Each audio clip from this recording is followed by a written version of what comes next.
அடிப்படை சட்டங்கள், ஆவணங்கள் பற்றி தெரிந்து கொள்ள வின் லா சேம்பர் யூடியூப் சேனலை பாருங்கள். சப்ஸ்கிரைப் செய்யுங்கள்.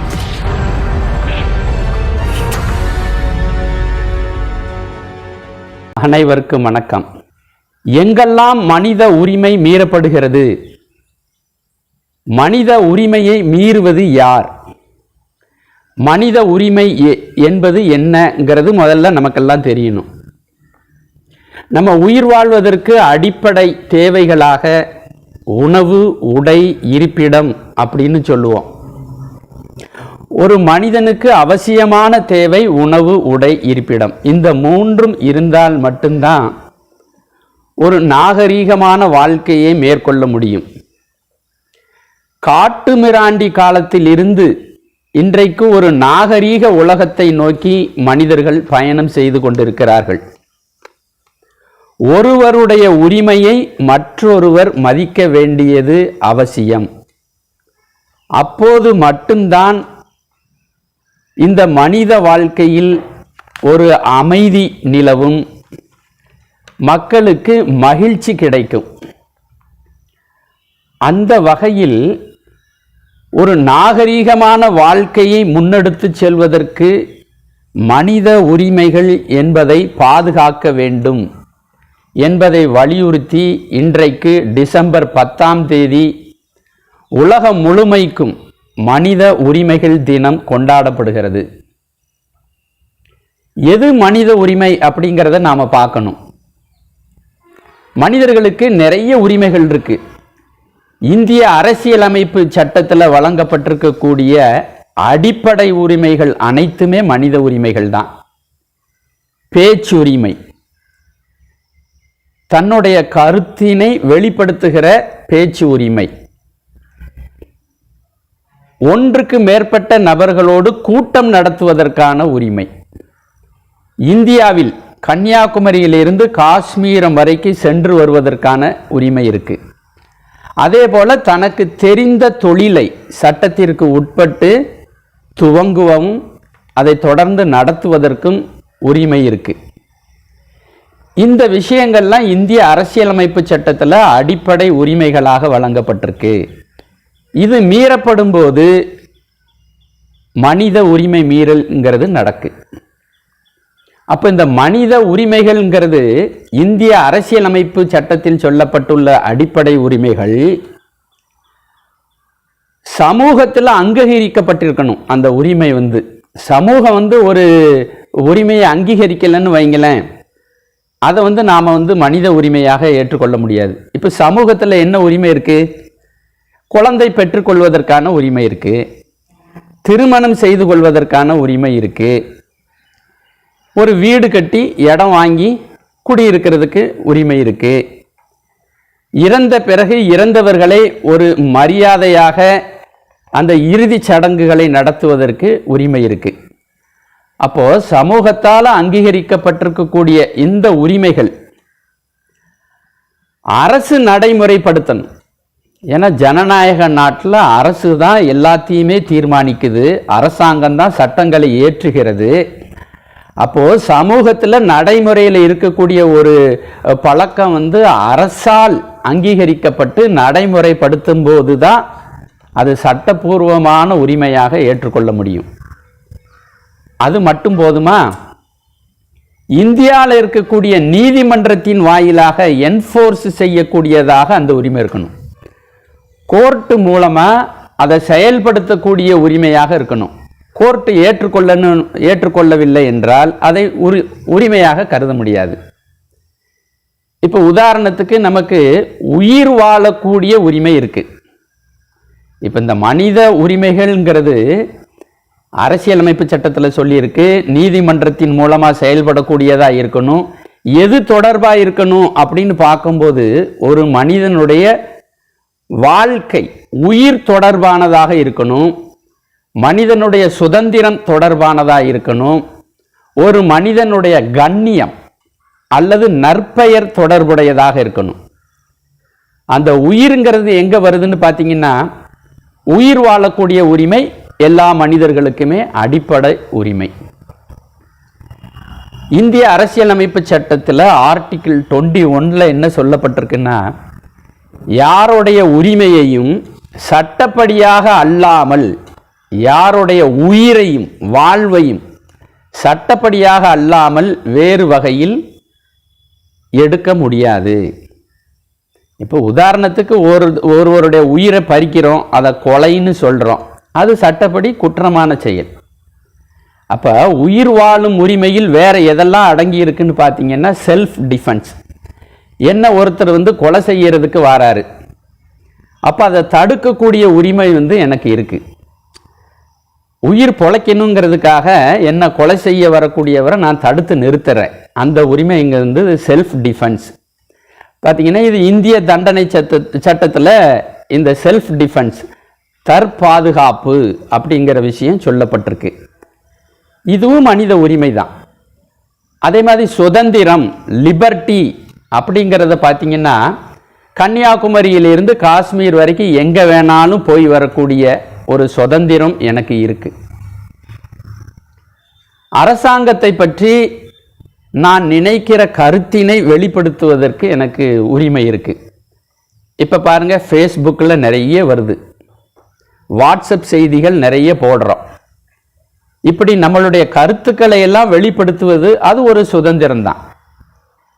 ஒரு மனிதனுடைய கண்ணியம், நற்பெயருக்கு களங்கம் விளைவிக்க யாருக்கும் உரிமை கிடையாது.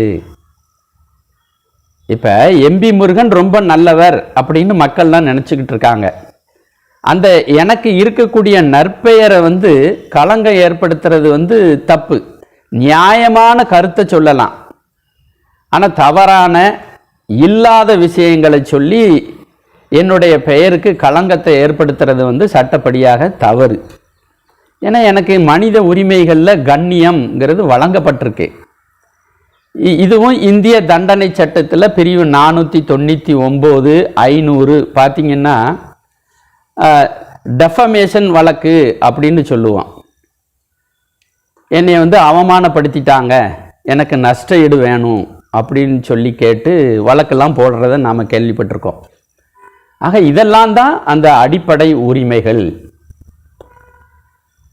சில உதாரணங்களை பார்த்தா நமக்கு இன்னும் கொஞ்சம் நல்ல புரியறதுக்கு வாய்ப்பு இருக்கு.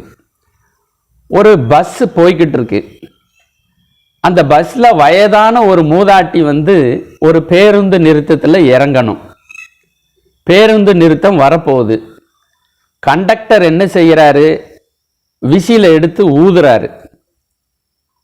இதை கேட்டதும் டிரைவர் பஸ்ஸை பேருந்து நிறுத்தத்தில் சரியாக நிறுத்தணும். இப்போ கண்டக்டர் முதல் முறை விசில் அடித்தார், ரெண்டாவது முறையும் விசில் ஊதினார். ஆனால் பஸ்ஸு அந்த பேருந்து நிறுத்தத்தையும் கடந்து போய்கிட்டு இருக்கு. கண்டக்டருக்கு கோபம் வந்துருச்சு. ஒரு வயதான மூதாட்டி, பாட்டி, அவங்கள சரியான இடத்துல நாம் இறக்கி விடணும், நம்ம விசில் அடித்த பிறகும் டிரைவர் வண்டியை ஓட்டிக்கிட்டே இருக்கிறாருன்னு வேகமாக டிரைவர் பக்கம் போய், நான் விசில் அடிக்கிறது உன் காதில் விழலையான்னு கேட்டார். இதுக்கு டிரைவர் என்ன சொன்னார்,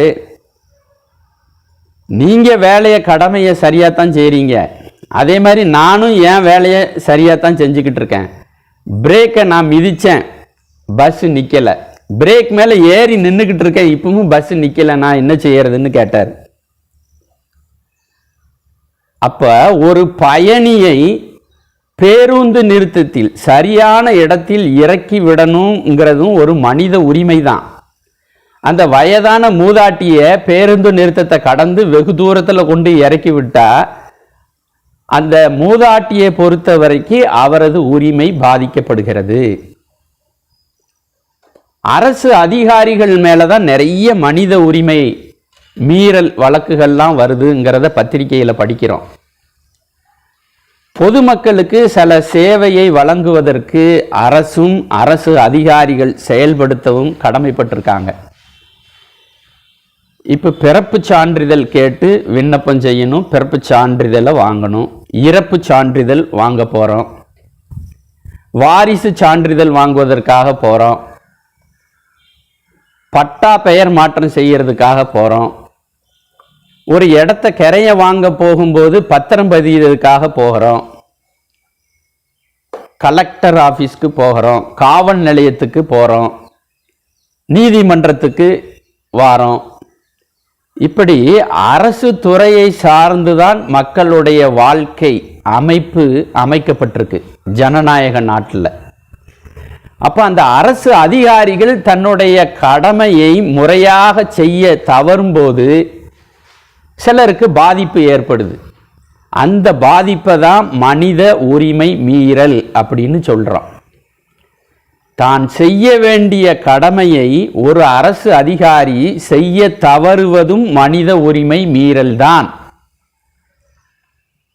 அரசு அதிகாரி தன்னுடைய கடமையை செய்வதற்காக கையூட்டு லஞ்சம் கேட்பது அதுவும் மனித உரிமை மீறல்தான். நாம ஏற்கனவே பார்த்தோம், உயிர் வாழ்வதற்கு அடிப்படை தேவை உணவு, உடை, இருப்பிடம் அப்படின்னு பார்த்தோம். இன்றைக்கு உணவுப் பொருள் சுத்தமான உணவுப் பொருள் மக்களுக்கு கிடைக்க வேண்டியதை உறுதி செய்ய வேண்டியது அரசாங்கம். உணவுப் பொருட்களில் கலப்படம் செய்யப்பட்டிருக்கிறதா அப்படிங்கிறத கண்டறிவதற்காக அரசு துறையெல்லாம் இருக்கு.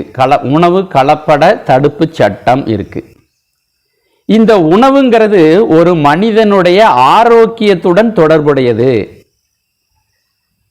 கலப்பட உணவு சாப்பிடும்போது ஆரோக்கியம் பாதிக்கப்படுகிறது. அப்ப கலப்பட உணவை வாங்கி சாப்பிடும்போது ஏற்படக்கூடிய பாதிப்பு மனித உரிமை மீறல் தான். ஏன்னா கலப்படம் செஞ்சு விற்கக்கூடாது, அந்த மாதிரியான விற்பனை நடக்கு, அரசாங்கம் தடுத்து நிறுத்த தவறிவிட்டது. அப்புறம் ரேஷன் கடைக்கு போகிறோம், நிறைய புகார் வருது, அளவு குறைவாக கொடுக்குறாங்க. அதுவும் மனித உரிமை மீறல் தான். எனக்கு 5 கிலோ ஜீனி தர வேண்டியது அரசோடைய கடமை.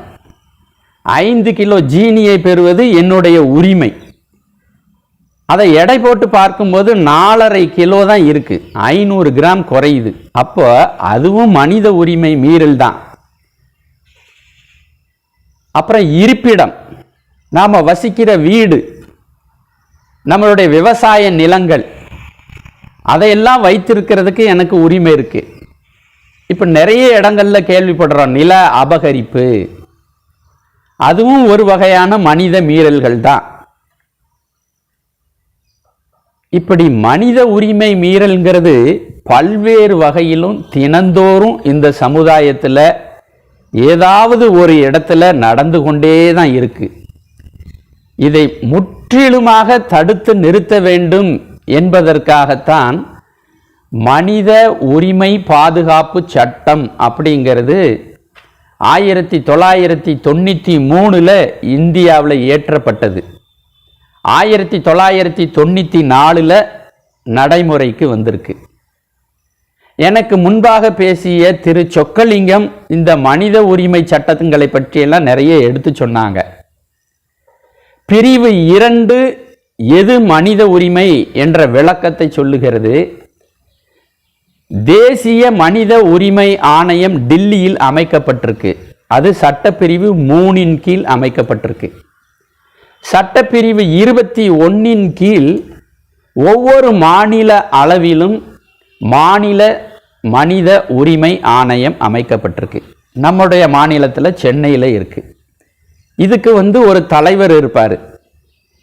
உயர் நீதிமன்றத்தில் நீதிபதியாக பணியாற்றி ஓய்வு பெற்றவர் தான் மாநில மனித உரிமை ஆணையத்தின் தலைவராக இருப்பார். இந்த மாநில மனித உரிமை ஆணையங்கிறது மாதத்திற்கு ஒரு முறை ஒவ்வொரு மாவட்டத்துக்கும் விசிட் பண்ணுறாங்க. அந்த வழக்கு விசாரணையை மாவட்ட தலைநகரத்தில் வச்சே நடத்துகிறாங்க. மனு கொடுத்த பிறகு நாம் விசாரணைக்கு சென்னைக்கு போகணுங்கிற அவசியம் கிடையாது. மாவட்ட அளவில் வேற என்ன அமைப்பு இருக்குது அப்படின்னு நீங்கள் பார்த்தீங்கன்னா, மனித உரிமை பாதுகாப்பு சட்டத்தின் பிரிவு 30 கீழ் ஒவ்வொரு மாவட்ட தலைநகரத்திலையும் ஒரு மனித உரிமை நீதிமன்றம் ஏற்படுத்தப்பட்டிருக்கு. இந்த சட்டத்தினுடைய முக்கியத்துவமே அதுதான். இப்ப தனியாக நீதிமன்றம் இல்லை, ஆனா பிரின்சிபல் டிஸ்ட்ரிக்ட் கோர்ட் முதன்மை மாவட்ட நீதிமன்றம் தான் மனித உரிமை நீதிமன்றமாக செயல்படுது. இது சட்டப்பிரிவு 30 கீழ் அமைக்கப்பட்டிருக்கு. சட்டப்பிரிவு 31 என்ன சொல்லுதுன்னு பார்த்தீங்கன்னா, மனித உரிமை தொடர்பான வழக்குகளை நடத்துவதற்காக தனியாக வழக்கறிஞர்களை அரசு நியமனம் செய்ய வேண்டும். இந்த கேசஸ்லாம் ரொம்ப ஸ்பீடாக நடக்கணும். விரைவாக விசாரணை முடிக்கப்பட்டு விரைவாக தீர்ப்பு சொல்லப்பட வேண்டும் என்பதற்காக special public prosecutors can be appointed under section 31 of the human rights protection act. சரி, இப்போ மாவட்ட அளவில் கோர்ட்டு இருக்குன்னு பார்த்துட்டோம். இந்த கோர்ட்டில் நாம் நேரடியாக போய் புகார் மனுவை கொடுக்க முடியுமா? கொடுக்க முடியாது. திரு சொக்கலிங்கம் பேசும்போது சொன்னாங்க, மாநில மனித உரிமை ஆணையத்துக்கு நாம் மனு நேரடியாக கொடுக்கலாம். ஆனால் மாவட்ட அளவில் இருக்கக்கூடிய மனித உரிமை நீதிமன்றத்தில் புகார் கொடுக்கணும்னு நினச்சிங்கன்னா, நீங்கள் வசிக்கக்கூடிய பகுதியில் இருக்கக்கூடிய நீதித்துறை நடுவர் நீதிமன்றத்தில் முதல்ல புகார் மனுவை கொடுக்கணும். ஜுடிஷியல் மேஜிஸ்ட்ரேட் கோர்ட்டில் புகார் மனுவை கொடுக்கணும். அவங்க முதற்கட்ட விசாரணையை நடத்தி அந்த புகாரில் உண்மைத்தன்மை இருக்குன்னு தெரிய வந்தால் அந்த புகார் மனுவை மாவட்ட உரிமை நீதிமன்றத்துக்கு அனுப்பி விடுவாங்க. அங்கே விசாரணைக்கு வரும். ஏன்னா குற்றவியல் நடைமுறை சட்டத்தின் பிரிவு 197 படி மாவட்ட மனித உரிமை நீதிமன்றம் நேரடியாக எந்த குற்றத்தையும் புலன் செய்ய இயலாது, காக்னைசன்ஸ் எடுக்க முடியாது. ஜேஎம் கோர்ட்டில் ஃபைல் பண்ணி கமிட்டல் ஆகி தான் அந்த மாவட்ட மனித உரிமை நீதிமன்றத்திற்கு வழக்கு மாறி வரணும். இப்போ எது மனித உரிமைங்கிறத பார்த்துட்டோம். மனித உரிமை மீறப்படும் போது மனித உரிமை ஆணையத்துக்கு புகார் கொடுக்கலாம், ஜுடிஷியல் மேஜிஸ்ட்ரேட் கோர்ட்டில் போய் புகார் மனு தாக்கல் செய்யலாம் அப்படிங்கிறத பார்த்துட்டோம். இப்போ இந்த மனித உரிமையை மீறுவது யார் அப்படின்னு நாம் பார்க்க போகிறோம். ஒரு மனிதனுடைய உரிமையை மீறுவது இன்னொரு மனிதன் தான். ஒரு மனிதனுடைய உரிமையை மீறப்படும் போது அல்லது மறுப்பது யார் செய்கிறாங்க? சக மனிதர்கள் தான் செய்கிறாங்க. அப்போ சக மனிதர்கள் நேர்மையாகவும் ஒழுக்கமாகவும் இருந்துட்டாங்கன்னு சொன்னால் மனித உரிமை மீறல்கள் நடப்பதற்கு வாய்ப்பே கிடையாது. உதாரணத்துக்கு ஒரு அப்பாவை எடுத்துக்கிடுவோமே. அந்த அப்பாவுக்கு என்னென்ன கடமைகள் இருக்கு? அவர் அவருடைய மனைவியை பராமரிக்க வேண்டும், மகனுக்கு 18 வயது வரைக்கும் பராமரிக்க வேண்டும், மகளை திருமணம் செய்து கொடுக்கும் வரைக்கும் பராமரிக்க வேண்டும். இதெல்லாம் அப்பாவுடைய கடமை. அப்பாவுக்கு எதெல்லாம் கடமையாக இருக்கோ அது மனைவிக்கு உரிமை, மகன் மகளுக்கு உரிமையாக இருக்கு. மனித உரிமையாக ஒருவருக்கு இருப்பது இன்னொருவருக்கு கடமையாக இருக்கிறது.